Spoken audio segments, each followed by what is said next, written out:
Team হোটেলের লবিতে তখন ঐতিহাসিক শিরোপা জয়ের আনন্দঘন মুহূর্ত। কেক কাটা হচ্ছে, চারিপাশে হাসি আর উচ্ছ্বাস আরও গাঢ়ভাবে রূপ পাচ্ছে। এরাতে শান্ত তামিমদের বোধহয় বিশেষ আনন্দ। ওরাই তো মূলত উত্তরের ছেলে। এই আনন্দে সামিল হয়েছে মালিক পক্ষ থেকে শুরু করে পরিবার পরিজন, দলের ক্রিকেটার, ম্যানেজমেন্টের সদস্যরা। সবাই যেন এক ফ্রেমে। চ্যাম্পিয়ন লেখা এই বিশেষ জার্সি পরে সবাই রাজশাহীর শিরোপা জয়ের সেই অন্তরঙ্গ উদযাপনটাই ক্যামেরাবন্দি করেছে বিডি ক্রিক টাইম। মাঠের বাইরে কিন্তু আবেগে ভরা এক বিশেষ মুহূর্তে মামুর ব্যাটারা। রাজশাহী ওয়ারিয়র্স শুধু ম্যাচ জেতেনি, তারা দেখিয়েছে আলাদা এক টিম স্পিরিট। প্রথম কোয়ালিফায়ারে হারের পর যেভাবে দলটা ঘুরে দাঁড়িয়েছে, সেখান থেকে বদলে গেছে গল্প। একের পর এক জয় আর শেষ পর্যন্ত শিরোপার ছোঁয়া পায়।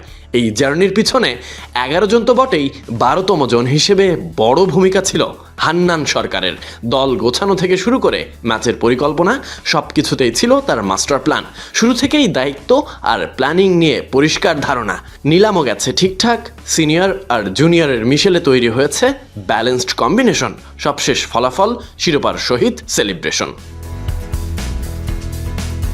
এই যে কেক কাটা দেখছেন, সেটা এবারই প্রথম নয়। প্রতিটি জয়ের পরই হয়েছে এমন কেক কাটা। এর আগেও একাধিকবার এসেছে বোনাস ঘোষণা। ফাইনালে ওঠার আগে তো সবাই করছিলেন আইফোন প্রার্থনা। তবে এখন বোধহয় জয়ের আনন্দে ভুলে গেছে সবাই। প্রতিটা জয়েই বেড়েছে আত্মবিশ্বাস। পুরো টুর্নামেন্ট জুড়ে ছিল বিশ্বাস আর একতা। ফ্রাঞ্চাইজি ভিন্ন হলেও বিপিএলে একই সঙ্গে দ্বিতীয়বারের মতো শিরোপা জিতল রাজশাহী। কেক কেটে উদযাপন চলছে হই হুল্লোড়। ঘরের ছেলে অধিনায়ক, তাই সব দায়িত্ব যেন তার কাঁধে। তিনি কেক কেটে খাইয়ে দিচ্ছেন সবাইকে। এমনকি মালিক পক্ষ একে অপরের সাথে আনন্দ ভাগাভাগি করছেন।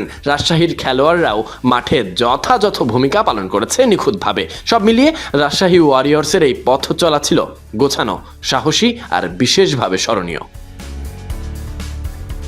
Sadiq Ahmed Sunny, BD cric time.